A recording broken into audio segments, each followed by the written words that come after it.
My name is Angela, My name is Nicole. and welcome to the Ominous Stitch podcast.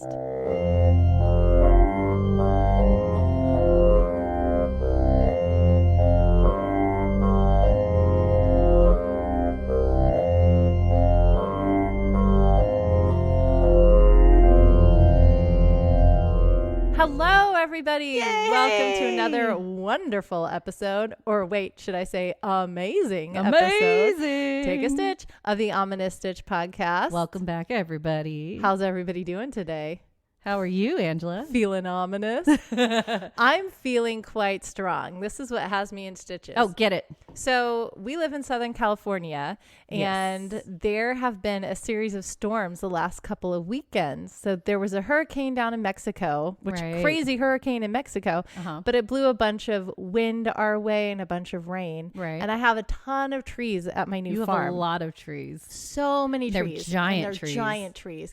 And they're old, and some of them may not be so strong. Sure. So the wind blew down a whole heck of a lot of branches. Ah! They were all over the property.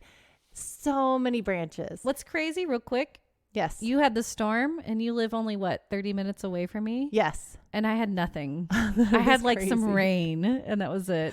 Oh my gosh. Crazy how your weather system up here is so different. Right? There was even hail. Yeah. kidding me? No, there was hail and rain, and it was That's thunder and fun. lightning. I want that. Thunder, feel the thunder, psh, psh, psh, lightning and the thunder. I wonder how long we can get away with doing all these song cues before we start getting in trouble for them. I don't think so. Oh, okay. We're I don't good. think I'm singing them long enough or well enough. I think you're great.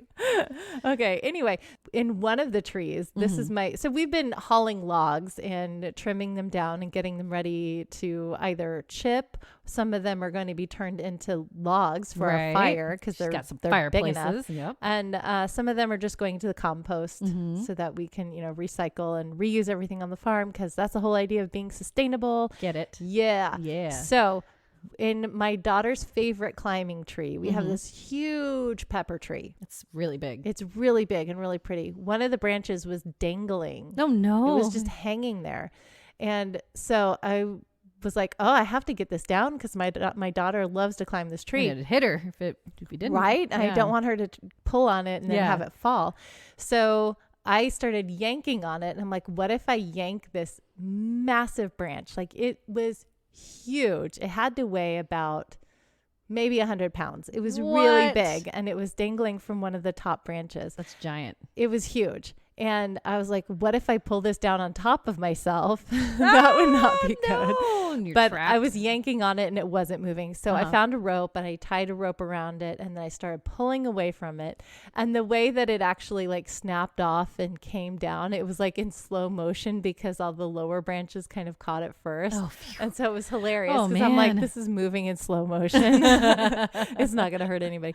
But then I had to like haul this big 100-pound log over to the wood pile. Look at you, I felt She-Hulk. so strong. That's amazing. Yes, it was so nice. Oh, good I'm like, job. yeah, farm strong. Yeah. Woohoo. You don't need to lift weights. You just gotta haul tree branches. I know.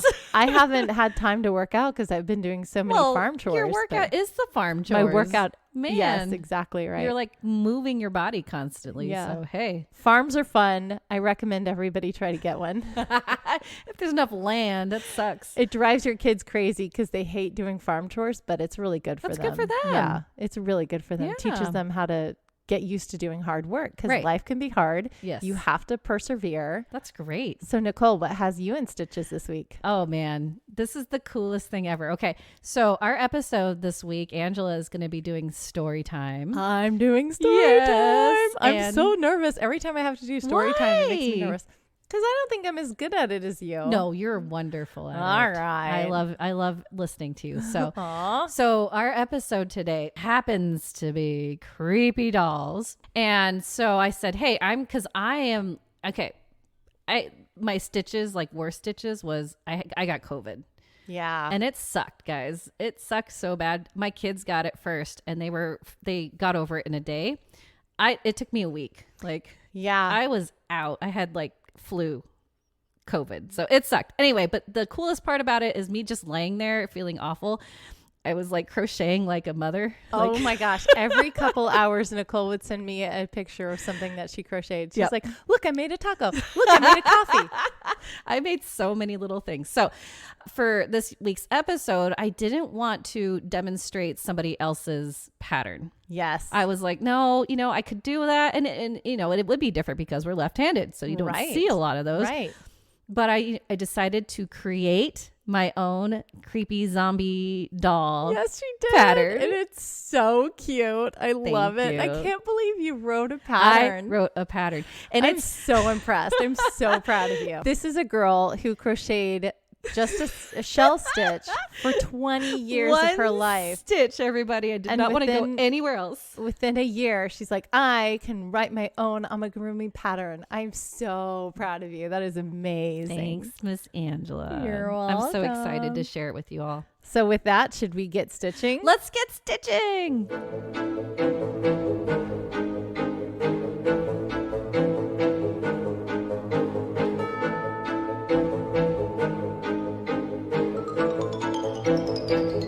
One day I promise, I'll put this on TikTok. This would be a great TikTok. We always dance because we know there's music happening in the transition. And it's in our heads. And we're weird and we know. And we just dance to it in our heads. I love it. All right. So we're going to deviate from our usual patterns of our usual episode format because we usually explain the patterns, right?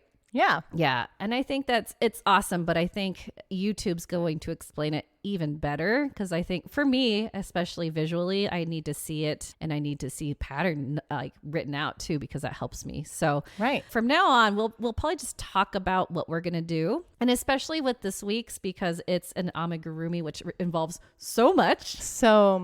You'll see it in our YouTube. Yes. Okay. And I'll even, like I said, this is going to be a free pattern for all. I'll put the pattern in the notes. Even. Okay. Or if it's not in the notes, it'll be on our website. I'll link our website. Yes. Okay. But just some tidbits about this.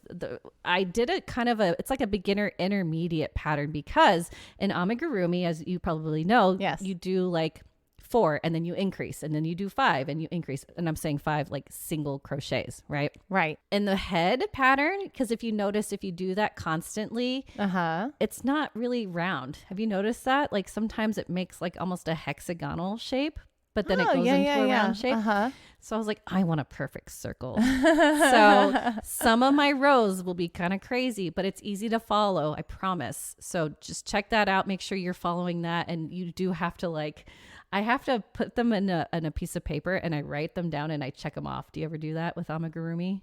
No. Oh, I'm terrible. I need to because I'll lose myself. No, that's good. And then I have stitch marker and I have to do that now. Like I have to do the stitch marker constantly. That's good because I will just frustrate myself and try to go back and recount all the rows and the stitches and be like, did I do it right? And I counted about 30 times to make sure I did it right. And I'm still not sure. Yeah. So writing it down and being diligent with the stitch marker. I am on it because I know I'll mess it up. Just check out the head's going to be a little different. The body is a tiny different, but all the shapes that I found of amigurumi like dolls are always like the legs. You can do the legs with the body. Yes. But mine's going to be that traditional legs and arms are separate. Okay. And then you're going to attach them and then you stuff it and you can do whatever you want. And it's a zombie one, like it's a VooDoo-Zombie. So you can put stitches anywhere you want. Yeah. I got heart buttons. I ordered heart buttons. Cute. So I'm going to stitch those on. You get button eyes, whatever you want to do. I can't wait till you guys see what she made on all the socials. I was just losing my mind. I was like, you wrote the pattern for that? That is so cute. It's a little research, but it's pretty easy once you get the hang of it and you do it like every day, like I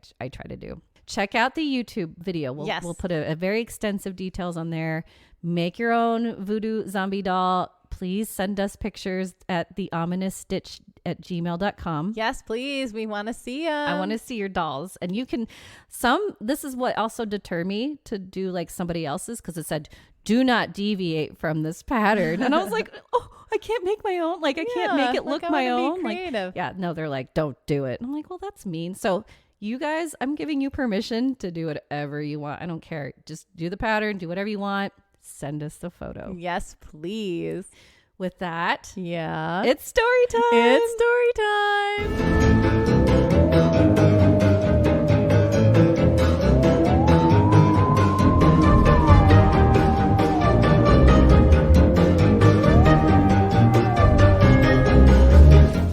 into some creepy dolls. Are you guys ready for this? Excited. And I just can't hide it. I want to hear all about creepy dolls. Okay, so I have 7 creepy dolls. That's awesome. And a whole island of creepy dolls. Okay, are we ready for this? I'm so ready. There are so many creepy dolls, but these are 7 of the most creepiest dolls that I found. Okay. And some of them I tailored specifically for you because I know you're going to lose your mind when you hear about this one in particular. Uh-oh.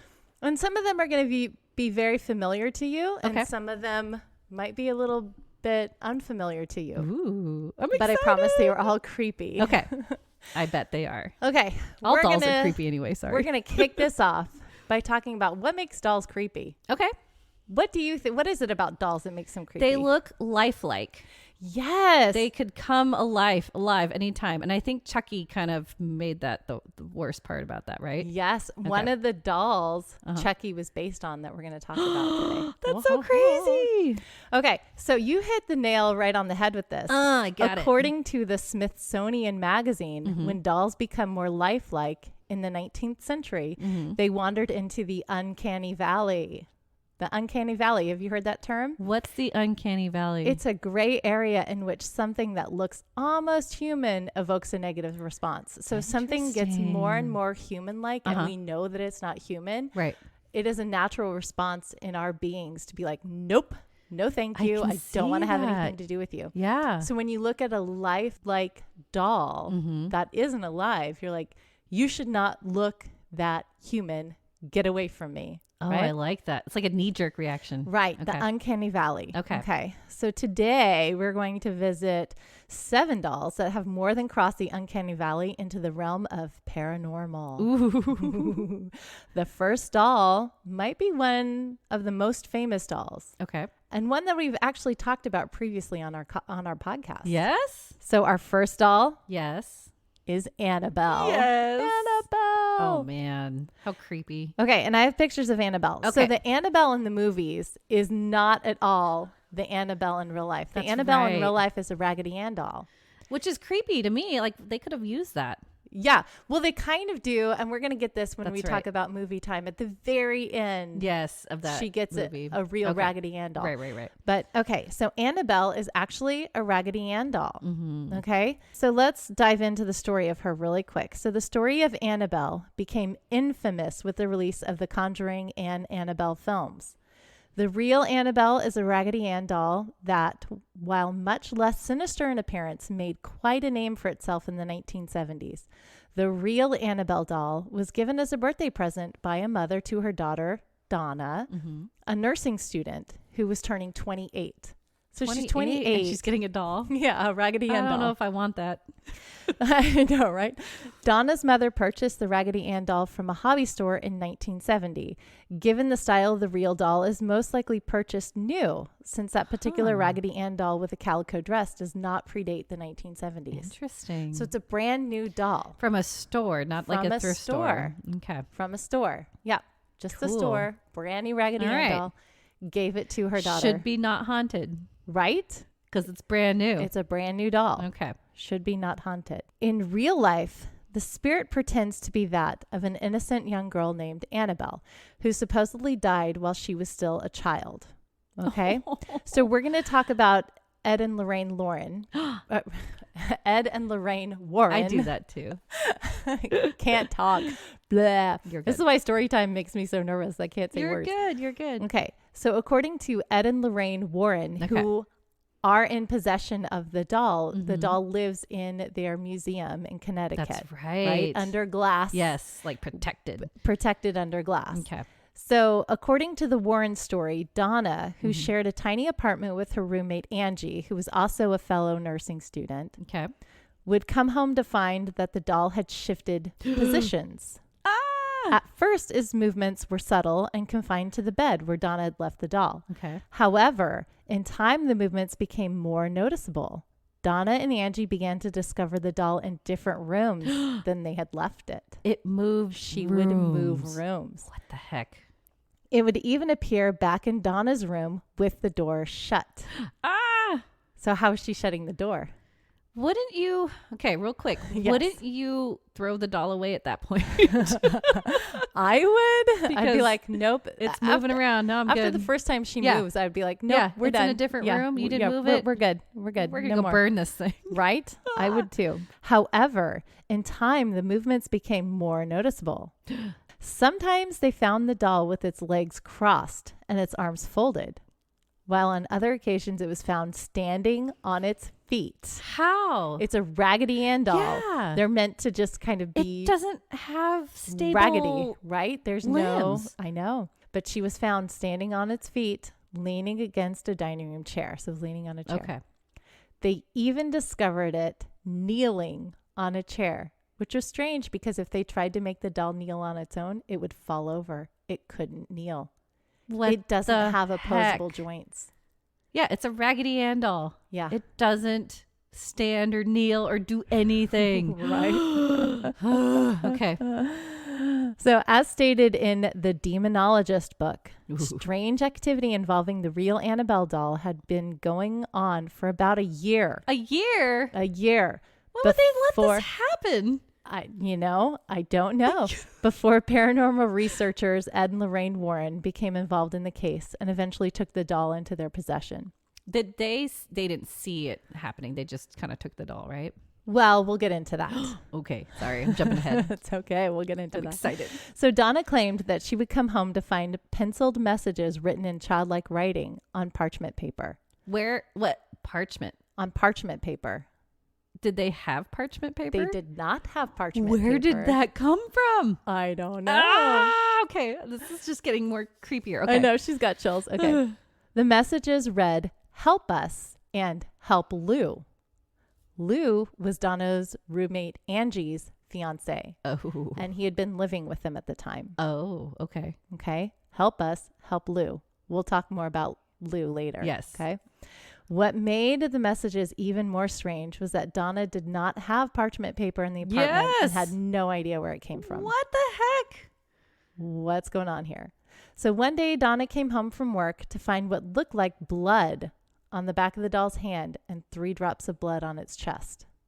Did they smell it? Did they know it was blood? Well, she's a nursing student, so I'm sure she knew what blood knows what blood is, right?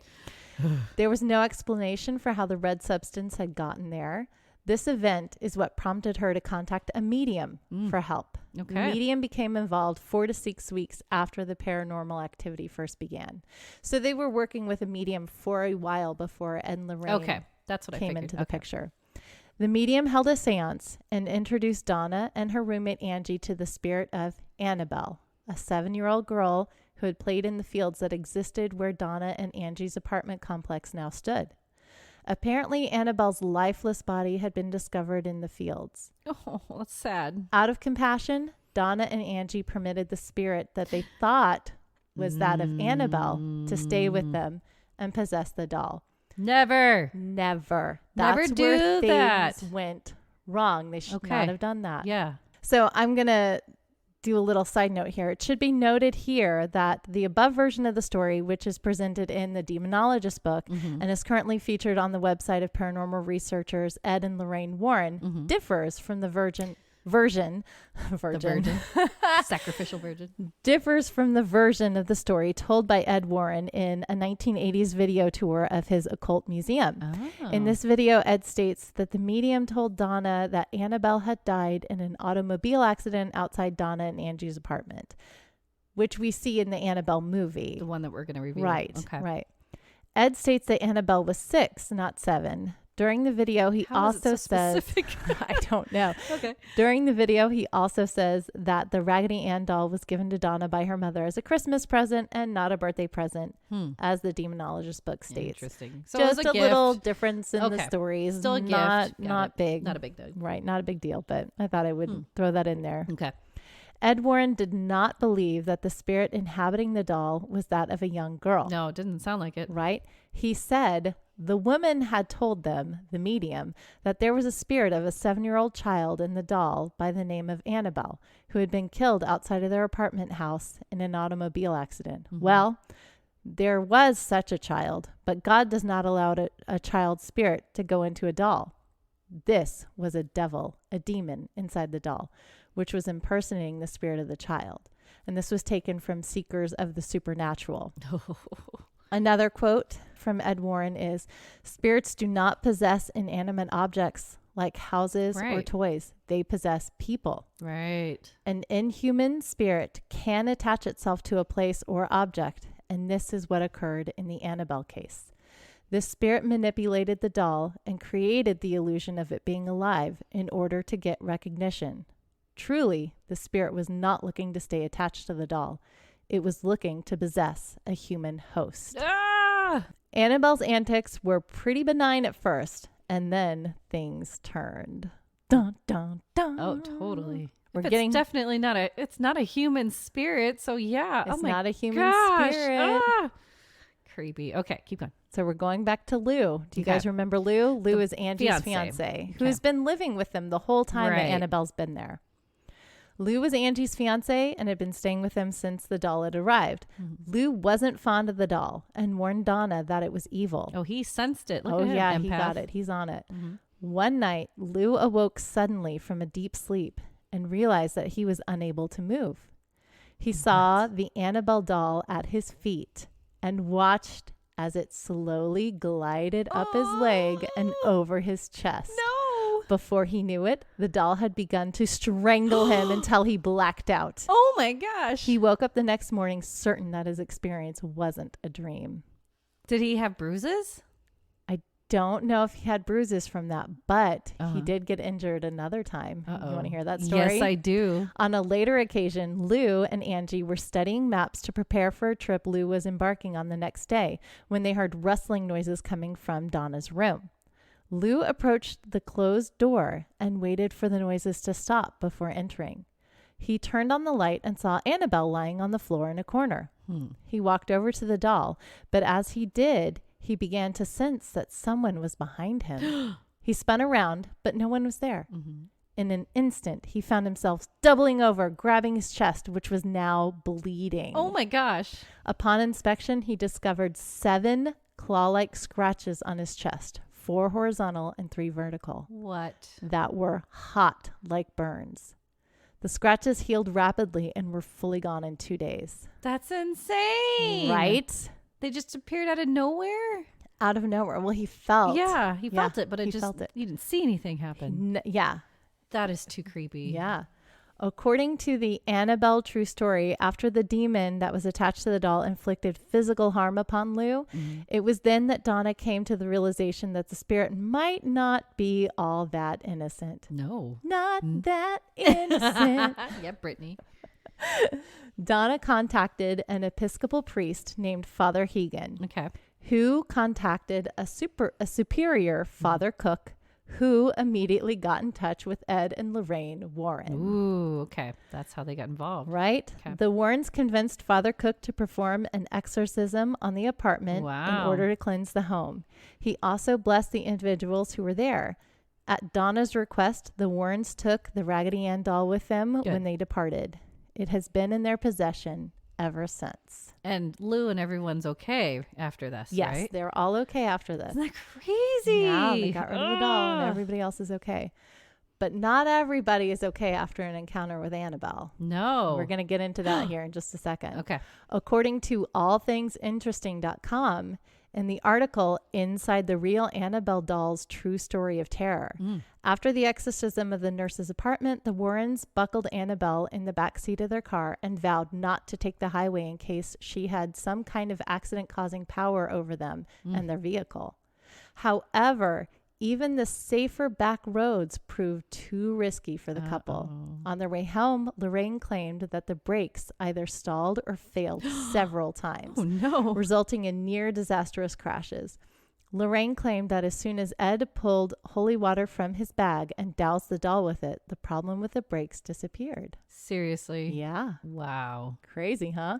What? Upon arriving home, Ed and Lorraine placed the doll in Ed's study. There, they reported that the doll levitated and moved about the house.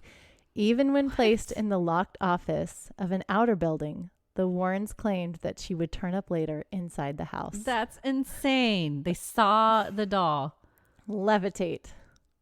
What the heck? Right? Oh, that's just too creepy. Okay. I didn't know about that. But wait, there's more. There's more. Once, a priest who was visiting the Warrens Museum picked up Annabelle and discounted her demonic abilities. Don't discount the demonic doll. Ed warned the priest about mocking Annabelle's demonic power, but the young priest laughed him off. On his way home, the priest was involved in a near-fatal crash that totaled his new car. What? He claimed to have seen Annabelle in his rearview mirror just before the accident. But wait, there's more. Oh my gosh, this just keeps going. Ed Warren believes that the doll has been responsible for at least one death. During a video tour of Ed and Lorraine Warren's Occult Museum in Monroe, Connecticut, Ed pointed out that the Raggedy Ann doll in its case, and this is quotes, many of the objects in this room here have had dire effects on people. People have been maimed, have been killed. People have wound up in mental institutions because of many of the things that are right here in this building. Wow. You have the voodoo dolls. You have the Raggedy Ann doll, which was responsible for the death of a young man who came in here one time, who challenged the doll to do its worst, and it did. Oh my gosh. The young man had apparently come to the occult museum on his motorcycle with his girlfriend for a tour. As Ed Warren was giving the tour, the young man started to mock the doll, and while doing so, he ran up and began tapping on the glass case that the doll is enclosed in. Stupid head. Right?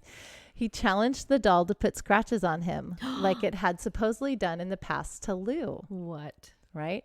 Ed kicked the young man out of the museum. Good, Ed. Approximately 3 hours later, the young man died when he lost control of his motorcycle and hit a tree. Oh my gosh. His girlfriend survived but remained hospitalized for over a year. A whole year? Yes. That's serious. Wow. Moral of the story, do not challenge Annabelle. Do you know what year? Did they say what year this was? Or I don't know what year this was. Okay. But I do know a really recent story in late 2020. Kidding me. Rumors began to circulate that Annabelle had escaped the Warrens Occult Museum. What? Right? A panic that was eventually assuaged when the Warren son posted a picture of Annabelle safely in her case. Okay. So she still resides there. But they thought she escaped? Don't mess with Annabelle. That's so scary. Right? I didn't know about the whole, the guy with the motorcycle. Yeah. What is that? I know. Oh, okay. So that's what I dug up on Annabelle. Mm-hmm. That's really good. Okay. This is the one that I think you're going to love. Okay. This is the story of Okiku. Do you know Okiku? That name? No, but Okiku was the name of the girl in the based off of The Ring. Oh my gosh. It's the same name. It is the same name. Okay. I knew that was familiar. Yeah. So Okiku is a doll in Japan. Yeah, okay. And she is a yurei. What? Yeah, she's a yurei. Okay. And I have pictures of her. If you can see. She's super cute. As the story goes, Okiku, the doll, was bought in Sapporo by a 17-year-old I know that drink. Aikichi Suzuki. Sapporo. Sapporo. Okay. It was bought by a 17-year-old Aikichi Suzuki in 1918 for his 2-year-old sister Okiku. Okay. He was touring the region for a maritime exhibition, and the doll instantly drew his eyes. At about 40 centimeters tall and dressed in a traditional kimono, the doll was beautiful. She was exquisite. So that's 3 feet? Yeah. A little over 3 feet. Yeah. Okay. Tall doll. Yeah. Its hair was raven black and cut to roughly shoulder length in a traditional okappa hairstyle, which is a bowl cut named for a particular type of yokai. Yokai. Ghosts. All right. Yes, right?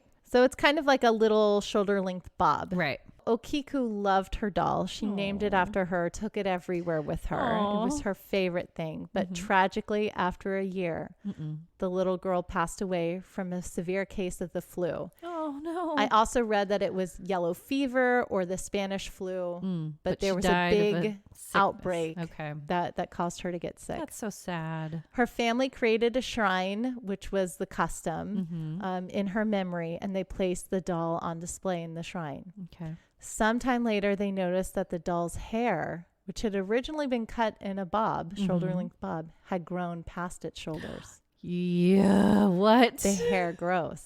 The hair was growing on the doll. Yep, it was scruffy. It was starting to change color, and it felt different. The picture shows longer hair. Right? That is so scary. Yeah, that's her.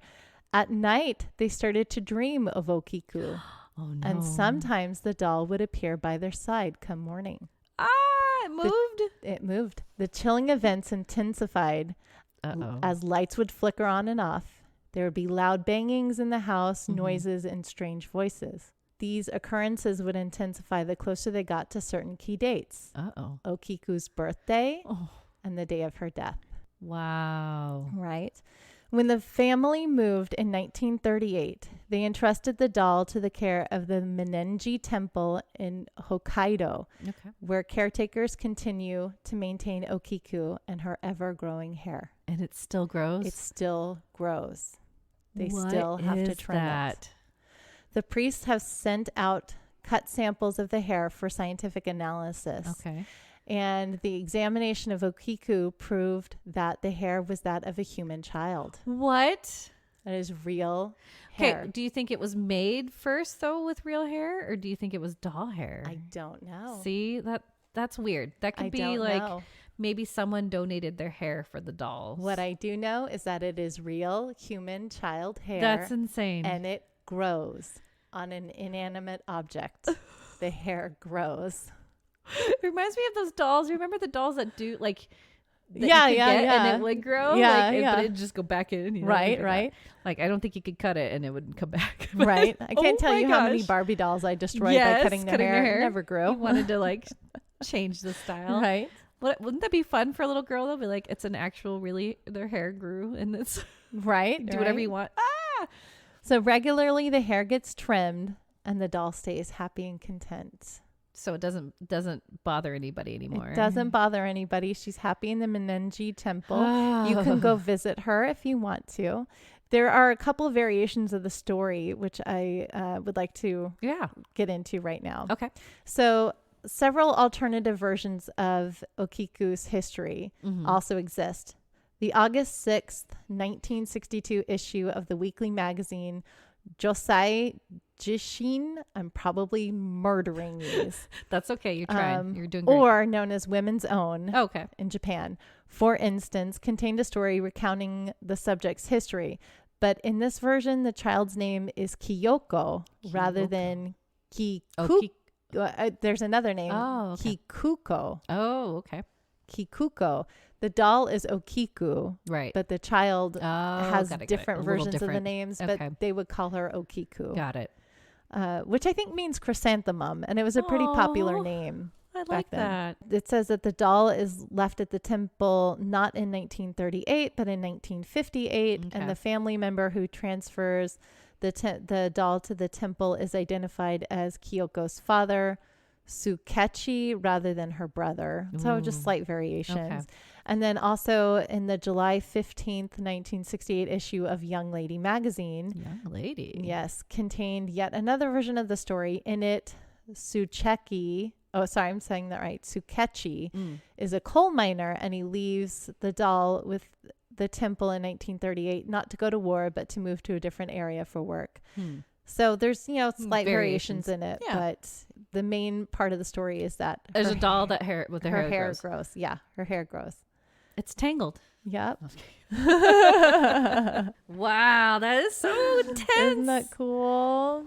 At least it's not like moving around and haunting people and scratching people. No, so. she's a nice doll. She's a nice doll. Okay. This next one, not so nice. Uh-oh. This is Lily. Lily. Do you want to meet Lily? I do. No, I don't, but I will. Lily lives in Zach Bagans. Do you know Zach Bagans? Yes, I do. Yeah, Zach Bagans. So Lily lives in Zach Bagans' Haunted Museum in Vegas. Okay. Hey, Viva Las Vegas. So this is from his Facebook page. This is the story of Lily. Meet Lily, the haunted doll from Salem, Oregon, who is now a full-time resident at the Haunted Museum. An antiques dealer found her hidden in an antique chest, then took her into his house. He began having recurring nightmares about a little girl who had a very bad accident. He said the details of the nightmares were too disturbing to tell. He then put the doll in his antique shop, where a little girl came in with her parents and spoke to Lily for 3 hours straight, catching the attention of everyone in the store. The little girl was speaking to her as if Lily were a real child, and then told the staff working at the antique shop that Lily is a little girl that was subjected to extreme violence. When Zach acquired Lily, an older woman, as seen in the photo, so there's an older lady in the photo, had to physically touch Lily to get her down from where she was perched high inside of a case. At that time, the older woman looked flush and began to panic. She repeated over and over, "I must wash my hands. I must wash my hands." She then was immobilized as she began to have sharp pains in her stomach. Oh my gosh. I can't stop saying, oh my gosh. Oh my gosh. Oh my gosh. I know you're turning into me now. I know, but it's so creepy. I know. Lily is an 1800s German doll with real human hair. Okay. Her hair doesn't grow, though. Okay. Zach felt an immense energy the moment he saw the doll, and both parties agreed it was fate that she now resides at the Haunted Museum in Las Vegas. Wow. So when I was doing research on this Lily doll, I found a second Lily doll. What? Yes. Another one. Is it this? Does it look the same? No. Oh, she's different. Okay. So this is from U.S. Ghost Adventures. Okay. The original Lily was delivered to a paranormal research group from its owner, who stated, in quotes, "I found her outside my door one morning with a note that said to not put her by mirrors or in the same room I slept in. I gave her a flashlight so she could drain the batteries, but instead she made my lights flicker at night. My cat would not go near her and my dog would just stare. At times I would be woken up from a dead sleep smelling burnt toast, or sometimes a sweet fruity smell. Okay. Her favorite color is red. That is all I know." Now, this Lily doll is available for purchase. What? So you can buy this particular Lily doll. Where? Is it like an eBay thing? Yeah. You can buy her online. So, but she's quite creepy. I don't want a Lily doll. Yeah, no. Yeah, she's quite creepy. Do you see what her? What the heck? Why would someone buy that? I don't know. It's like nightmare material. She's showing me a picture. I will definitely post this on social. This doll is creepier than any other doll I've ever seen. So creepy. What the heck? All right, now we're getting into probably our next most famous doll. Oh, okay. Meet Robert the doll. I know this story. This is so scary, but you probably know more details than I do. So I've watched so many things, so I tried to break it down as small as possible. But Robert the doll is all over YouTube. You can research him. He lives in Key West in a museum, so you can go visit him if you'd like to. This one, I think I remember just not researching, just having fun looking at YouTube, and I think it came up, and this was. Yeah, this story is insane. Yeah, Robert the doll was actually the inspiration for Chucky. That's what it is. Okay. Yeah, inspiration for Chucky. Well, I want to hear your details. Okay, so meet Robert the doll. The story of Robert the doll dates back to the early 1900s when a young boy named Eugene Robert Otto, I also saw his name as Robert Eugene Otto. Okay. But he went by Gene. This little boy went by Gene. Okay. He was given a one-of-a-kind handmade doll by a servant that worked for his parents in his home, which is sweet, right? Yes. Eugene, who everybody called Gene, named the doll Robert and quickly became attached to his new friend. Aww. The home where Eugene lived, now called the Artist's Home, is located at 534 Eaton Street and was built between 1890 and 1898. Wow. Old house. Old house. It was here that Eugene was given Robert the doll and where a friendship that lasted throughout his lifetime. And it reminds me of the Ted. Aww. Ted the movie. Ted little the teddy movie, bear. The friendship that lasts a lifetime, right? While he seemed like an ordinary cloth doll, it wasn't long before Robert was involved in strange and somewhat terrifying events. The first hint that something out of the ordinary was happening was one night when Gene, who was only 10 years old, awoke to find Robert the doll sitting at the end of his bed staring at him. Moments later, his mother was awakened by his screams for help and the sound of furniture being overturned in her son's bedroom. Oh, geez. Gene cried for help, begging his mother to rescue him. When she finally was able to wrench the locked door open, she saw poor Gene curled up in fear on his bed, his room in shambles, and Robert the doll sitting at the foot of his bed. What? Now remember this quote, because this is what gives Robert kind of everything. This is what brings the lore. Okay. Robert did it. Gene said that all of the time. As a parent, would you believe that? No. Yeah. No. Right? Obviously, an inanimate object didn't destroy something or make a mess. But anytime something happened, Gene would blame Robert. He would say, "Robert did it. Robert did it." All the time. But Robert no one would see him do it, though. Right? Okay. Robert did it were the only words Gene could get out, the same words he would later use many times throughout his childhood when something strange, mysterious, or destructive would happen.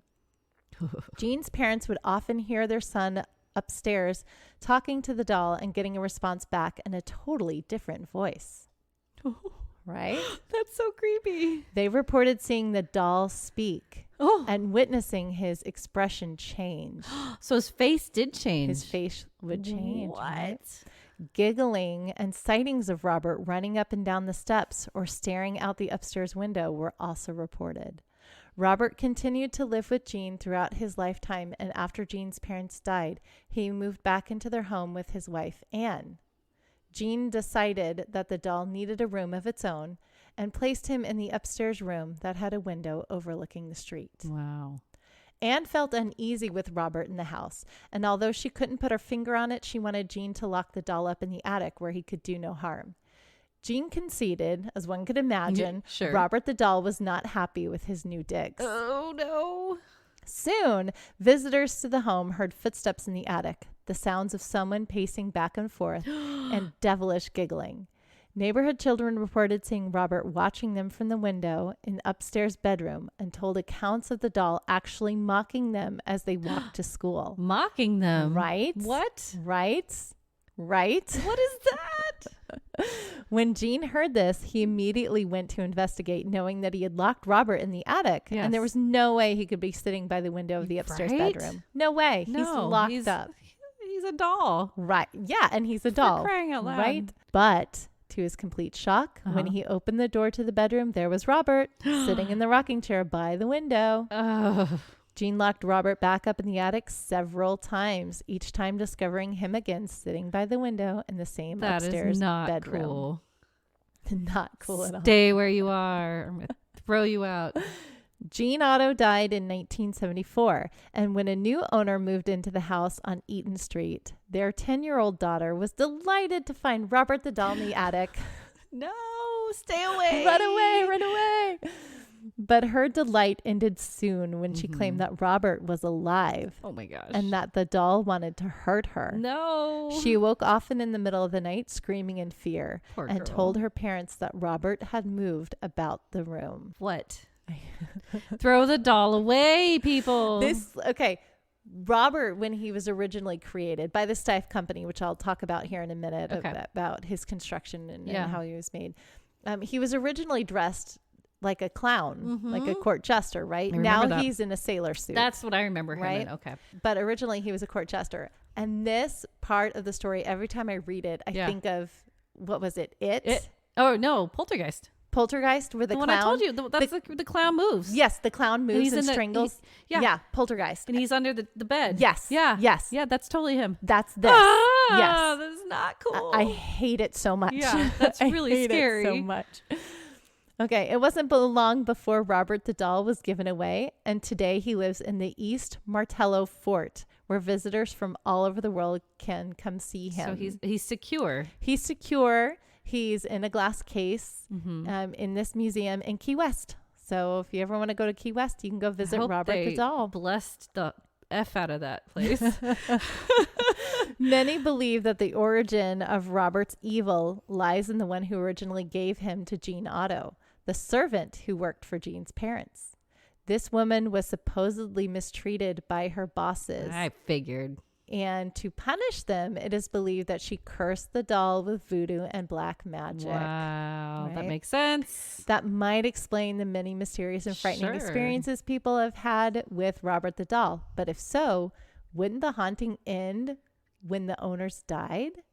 No one really knows for sure. Yeah. No, I think curses, when something's cursed, there's no way to get around it unless you do an uncurse or bless it or something, right? But you can't get rid of something like that. Right. That's so scary. Robert the doll continues to taunt and scare those who come to view him, especially guests to the museum who attempt to take photos. So here's a rule. If you're going to take a photo of Robert, you need to ask his permission. Right. I remember that. Because if you don't ask his permission, he will mess up your camera equipment. Sure.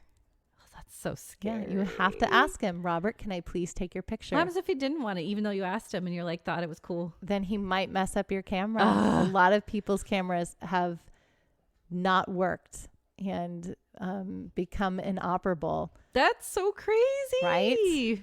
Gotta ask for his permission. Come on, Robert. So Robert the doll sits inside a glass case, but it doesn't seem to stop him from inflicting fear and discomfort to museum staff and visitors. Yeah. Staff members report that Robert's facial expression changes, hearing demonic giggling, and have even seen Robert put his hand up to the glass. Can you imagine what demonic giggling sounds like? No, I don't want to know. I don't want it ringing in my ears. I don't either. That's so scary. It's so scary. Poor staff people. So Robert is one of a kind handmade by the Steiff Company of Germany around the turn of the century. He's 40 inches tall. There's something with 40-inch tall. Yeah, it's like the standard. Dolls, right? And stuffed with wood wool known as Excelsior. Excelsior. What is that? I don't know. He's dressed in a sailor suit, but once bore painted features not unlike those of a jester and was dressed in a clown-like outfit. His unusual size indicates that he may have been fashioned in the image of Robert Eugene Otto, of the little boy. Weird. Gene. The doll took Robert as his name when the boy simply went by Gene, and together they would go on to make history. Yes. Letters continue to arrive daily for Robert the doll. People actually write this doll? Yes, and he's been featured on countless ghost hunters, TV shows. Psychics, skeptics, and believers, they visit Robert on a regular basis to witness firsthand the strange stories they have heard. That's so creepy. That's Robert. I again, it's so weird to me that people actually just keep the dolls and not like burn them or bless them and destroy them or anything. They actually just keep them. Like, so I feel like that's kind of creepy. I feel like it's like a money grab in a way. Yeah. But yeah. That's so scary. Well, we kind of talked about it. Like the Warrens say that if you try to destroy the object that's demonically possessed, it'll go into something else. So at least you know where it's it is. Trapped into it. Mm-hmm. Still, I mean, if you think this doll's going to escape like it did, like... Yeah. Oh, I know. I wouldn't want to live like 20 feet away from a doll. No dolls. So now we're going to visit Ruby. I didn't find much on Ruby. Okay. And she looks just like a normal little, just a normal little doll. Normal little person. Yep, she's a porcelain doll. Oh, okay. Ruby is a porcelain doll sorry. who likes to move around from place to place. She currently resides with the Traveling Museum of the Paranormal and the Occult. And she comes from mysterious origins. Her previous owner said she had originally belonged to a little girl in the family who died while holding the toy. Oh. Following that tragedy, she was passed down through generations until coming to her current residence at the museum, and visitors often report experiencing an overwhelming feeling of sorrow radiating from Ruby. That's sad. So Ruby's just a little sad little So we don't know where she doll. came from. No, her origin story is unknown, but we know that she was passed through a family and that a little girl died holding her, and so that's why you experience lots of sorrow. That's so sad. Yeah. Oh, poor Ruby. Okay, our last doll that we have is Letta. Letta. Okay. Letta is a marionette. Oh, I don't like marionettes. No. Wait, a 200-year-old marionette from Gypsy times. So wow. Did you see the new Pinocchio? No, not yet. Okay. I want to see it. There's something about marionettes that really creep me out. It's the uncanny valley. Yes. They're too human-like. Uncanny Valley. Uncanny Valley. And there's in our movie, they have those puppets too. Yeah. Oh, the Punch and Judy puppets. Oh. Okay. So sorry. Letta is short for Letta Me Out. Kidding me. Nope. Letta is a 200-year-old wooden doll with human hair. He's creepy. I've seen this one. He was discovered beneath a house in Wagga Wagga, Australia. Okay. Or Wagga Wagga? I don't know. Okay, Australia, by his current caretaker, Carrie Walton. Okay. Walton told the Warwick Daily News, I reckon he walks at nighttime. I wanted to do this with Australian accent, but I can't. You almost did it like an Italian. I know, I can't do it. I reckon he walks in the nighttime. Okay. We came in here as a new house, and I've never heard so many strange things in my life. He's found scuff marks on the floor of his home, as well as objects mysteriously shifted. Walton has brought Letta with him to multiple television interviews and has started an Instagram page dedicated to the doll. On the Instagram page, the doll speaks in first person. What? So you can buy all kinds of Letta merch. Wow. But Letta has been a blessing for the Walton family because Carrie's wife, and I don't remember what her name is, was holding Letta while she chose some lottery numbers, and they won the lottery. And they won the lottery. And have had life-changing events. And many people have tried to buy Letta from him, and he's like, nope. No. Don't you give that up. Charm. But it's creepy because they think it's moving, right? Like, yeah, he moves about at night. Yeah. There's scuff marks all over the floor. They can hear him whispering, "Let me out, let me out." What? Yeah, they hear him. No. Yes, and hold on, he's got strings attached or no? I have no strings. So he's a marionette, so he probably has strings. But the doll has actually moved in front of people. What? Yeah, there have been instances where they've seen the doll move. Like how? I don't know. It doesn't say. Okay. So Carrie, the caretaker, after visiting with a psychic, believes that the doll is possessed by a child who drowned about 200 years ago. Oh no, Yeah. that's sad. So this is a quote from Carrie while he was doing the interview with the psychic. Sorry. A clock fell off the wall when she was doing the interview, and when she was telling us about the kid that drowned, he moved in her lap. So that's why he believes that the doll is possessed by a child. Okay. But as we know, is this what you're going to? Yes. I'm like, wait, no. Didn't you say at the beginning that humans cannot inhabit in things, right? Or houses? Yes, they cannot. Ghosts cannot inhabit inanimate objects. It's got to be demon. So but then how are they winning lotteries and like luck and like the demons trying to win you over, right? They win you over at first. They're like, hey, because they want to possess you. So the more that they can present their value to you, right, the more you're going to want them around, and the more you're going to invoke trust. And that's not cool. Yeah, not cool at all. All right, the last story I have for you, is Doll Island, or La Isla de las Muñecas. Muñecas. Okay. Yes.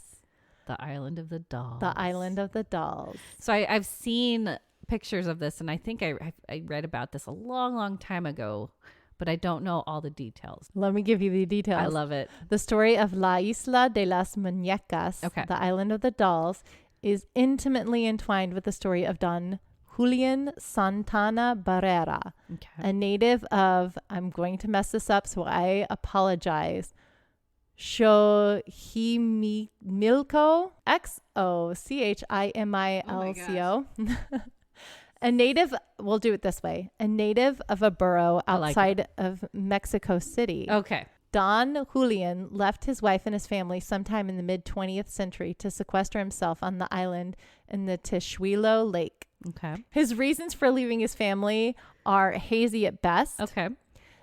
But he was not necessarily of sound mind at the time. Not long after relocating, he made a chilling discovery on the shores of his island. The body of a young girl who had drowned in the lake washed up on the shores of his island. A little while later, a doll came floating down the canals, and that changed the course of Santana Barrera's life and the shape of the island for years to come.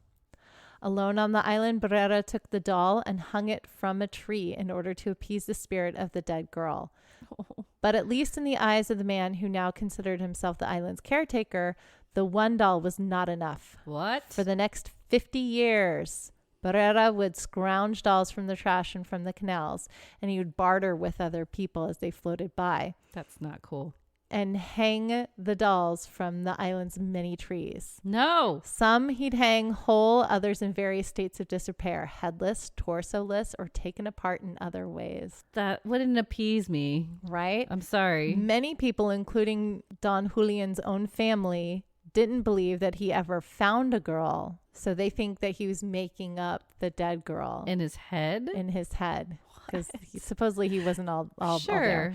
So although whether they believe he made it up, imagining the experience, or was somehow mistaken is unclear. What is clear is that whether the girl existed or not, Julian devoted the rest of his life to her. And perhaps creepiest of all, even in the end of his life, had clear ties to the story of the drowned child. And we'll get into that here. What? In 2001, Julian Santana Barrera passed away.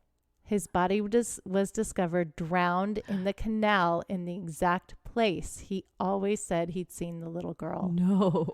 Right? In response, tourists began flocking to the island to pay tribute. They brought dolls of their own, and to this day, people honor both Santana Barrera and the girl, whether she was real or not, by hanging up dolls in tribute.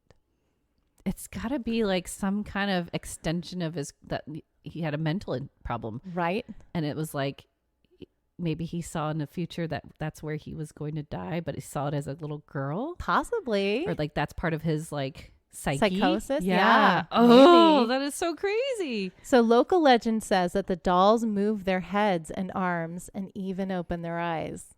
That's not cool. Some witnesses claim they have heard the dolls whispering to each other, while others who were on a boat near the island said the dolls lured them to come down to the island. What? Many people on the island believe that Julian had joined the other spirits of the island. Sure. The locals are very faithful to that the island of the dolls is a charmed place. Since the death of Julian, the island has become very famous and has even been featured in many articles and even TV shows. Yes. Including my favorite paranormal investigative team, Shane and Ryan of Unsolved Network. Nice. Right? And they have their own YouTube channel called Watcher now. That's right. But I love watching them on Unsolved. They're pretty Shane fun. Is a skeptic. Ryan is a believer. Yeah. They go visit the island of the dolls, and it's hilarious and fun to watch. I recommend seeing that one. So that's what I have on haunted dolls. Oh my gosh, Angela, that creeped me out so much. Dun, dun, dun. I love it. Good research. Oh, I'm tired now. The moral of the story is if you have a doll and things start happening, get rid of that thing as quickly as possible. Yeah. I wouldn't wait a whole freaking year to No. Get rid of it. It's moving in every room. Let's keep it. Yeah. Get rid of it. You don't need haunted dolls. I don't want a haunted doll. No, I don't either. That's so scary. Yeah. I love it though. So with story time being over, it's time to talk about more haunted dolls. And it's movie time. It's movie time.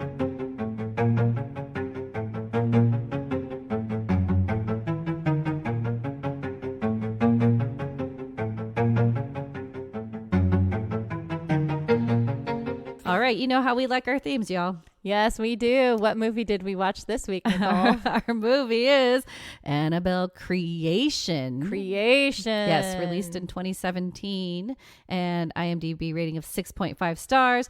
This is the prequel to the actual Annabelle movie. Okay? Yes. So the synopsis is 12 years after the tragic death of their little girl, a doll maker and his wife welcome a nun and several girls from a shuttered orphanage into their home, where they become the target of the doll maker's possessed creation, Annabelle. Ooh. Okay, so you know how I see all these horror movies like usually Yes. before. Yes. For some reason, I kept telling Angela this movie scared the S out of me. Like, I don't know why. I'd watch it in like different days and all these jump scares, like I couldn't watch them. I know. It was weird. Maybe it's just like I'm getting over a lot of things and like my brain's all frazzled. But yeah. Oh, that would crack me up because I had the opposite reaction. Exactly. I was just kind of like, meh. Which is weird. That's usually how I am. So I know. Anyway, but yeah, this was the prequel, which was, I totally watched the other movie too, but I haven't seen that one more than this one. I actually really like this one. Yeah, I think probably because I did so much research on the real Annabelle, yeah. I was kind of like, that's probably when I got why. to this movie. I can see that. Even though it's a completely different story, yes. and it's not at all Nothing. the origin story from the real Annabelle doll. Yeah. So this, I mean, it was a fun movie. Anything with little girls and dolls is always very, very creepy. And there were a lot of fun, creepy devices that they used. Yes. Is this another James Wan directed? No, this is David Sandberg, but a lot of it did kind of seem like a James Wan feel to it. It's connected to the Conjuring series, yes? Yes, because I don't know if this is a fun little fact. Do you remember the nun talking about her, like the photo? Yes. And then he was like, who's that other nun? Who's the other one? And she didn't know. There you go. That's the nun. That was the movie The Nun. So, which we'll probably review at some point. I've never seen that one. That one is okay. It's not we'll go into it later. But anyway, that was good. But so yeah, it's the relation to everything. It connects to everything. Everything connects. So it's part of the Conjuring series. Yeah. All right. I really loved the intro of the how the doll maker, he's making his dolls and then his daughter, and it's almost kind of creepy because Annabelle is his daughter, right? Yeah. And so she's leaving little notes, little parchment paper notes. Yes, and come find me. Yeah, they're playing a game, and she's really cute, and their family's cute, and then tragedy happens, which is just like the Annabelle movie or the story. The story of Annabelle is that the 7-year-old girl died in the fields either by a car accident, which she dies in this movie by a car accident, yes, or of unknown region. She dies, and in that the just got me right when that whole car accident scene was really sudden and sad. Yeah.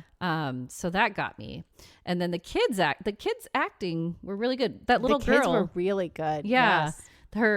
Not the little girl that gets, Janice, who turns into Annabelle, or you just gave away the movie. But that's okay. Hey, spoiler alert. I can cut that out. It's fine. Oh, yeah. So there's Janice, who's the main haunted. She has polio. Yes. And uses a crutch. Right. Yeah. But her friend, I forgot her name. I don't remember. It doesn't matter. Linda. We'll go with Linda. Sure. Well, her friend, chickens. Yeah. Okay. Her friend, but she's in another movie. She's in another horror movie. That's why she's really good. And I forgot what she's in. Oh, because she did such a good job. She's really good. But anyway, the house is so creepy. The house looks like a dollhouse. Yes. It's huge. And it's kind of cool, but it's super creepy. It's very creepy. Yeah. It's just a big dollhouse. So yeah, Linda, and I'm going to actually see what she is also in because that's why I thought she was so good. Right? This is her. Yeah. Yeah. Lulu Wilson. That's such a cute name, Lulu. The Haunting of Hill House. Oh, I have not seen that. So you haven't seen The Haunting of Hill House? I don't think so. Okay, we're going to do that at some point. But anyway, the kids are great. Yes. Even the oldest one, she's actually in Shazam. Oh, I don't know if you've seen that movie. Yes, I love Shazam. Okay, she's the oldest, foster child. Okay, if you remember her. Okay. So they all do a great job, but the whole creepy, what played a bunch in the horror parts is that the polio child, right? Yes. She has Janice has the chairlift. Do you remember that? The chairlift. And I knew that was going to be so creepy. Well, of course the chairlift. I mean, hello. Have you ever seen a spooky movie that has a chairlift where the chairlift has not played a part in Gremlins. Do you remember Gremlins? Yeah. The chairlift played a big part in that. It sure did.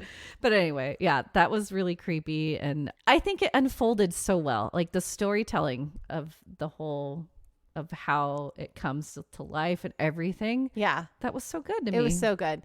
Yeah. My husband, I have to do this because it was so cute today.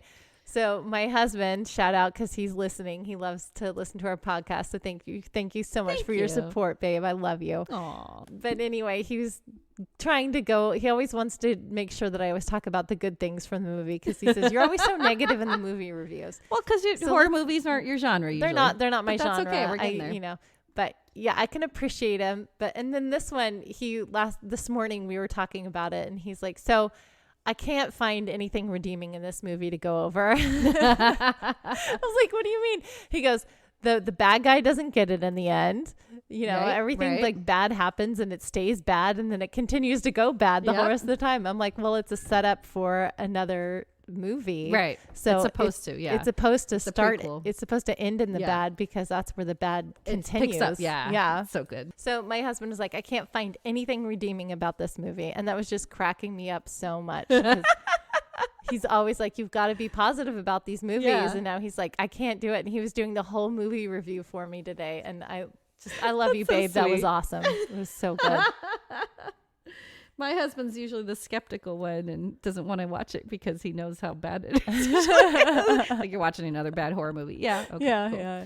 But that's awesome. But yeah, I thought it was pretty good. The jump scares really got me. Like they're always like peering into the dark and you're like expecting something. Yes. That's always what that was. Yes. Always looking into the dark. And you know something's going to happen. Into the unknown. Not in a happy way though. No. But then there's a scene. Oh yeah. The one that like really like I watched the whole part was when she's recapping like what happened, the mother. Yes. And she's recapping. Yes. And she's going into her daughter's and like her daughter's facing her back is facing to her and all of a sudden she stands up. Do you remember this? And then the bones start cracking. Yes, and the bones start cracking and she starts growing. And I was like, what is this? I did not like the distortions that were happening with the bodies. I think I texted you last night. I was like, fingers do not bend that way. Oh, well, from the husband, right? Yeah. When he's holding the cross. Yes. But then you're like, Mrs. Mullins. Yeah, because she's completely destroyed. That is insane. Yeah. So that was cool. The scarecrow. The depiction of the demon. Yes. The well. I was like, we're going into the ring now. It's going into the relating of other horror movies. And then, like you said, so then it turns the whole ending part basically goes into the Annabelle movie, which is crazy. So. Yeah. It was beautifully shot. Yeah. So I thought it was a really... I thought it was fun. I enjoyed it. It was scary. It scared you more than me. I think because I do because I did all the research. That's right. I read all the real been stuff. Into the dolls and everything, and I think that's why it didn't scare me. I was just like, okay. And I think I was looking for the similarities between. Okay, you're doing it from a researcher position. Yeah, and so I wasn't enjoying the jump scares, but I mean they were good. Yeah, it was good. It was a good scary movie. Okay, it was fun. Okay, so how many stitches would you give it? I think I'm gonna agree with IMDb rating. What was that? 6.5? Yeah, we'll go 6.5. Okay. It wasn't the best horror movie, but it was so much better than Mothman. Yes, and I think in my mind, I have to rewatch the Annabelle movie, but I think to me the prequel was better than the regular Annabelle movie. Really? Yeah, okay. But I have to rewatch it. We'll see what happens, but I think I'd give it a 7.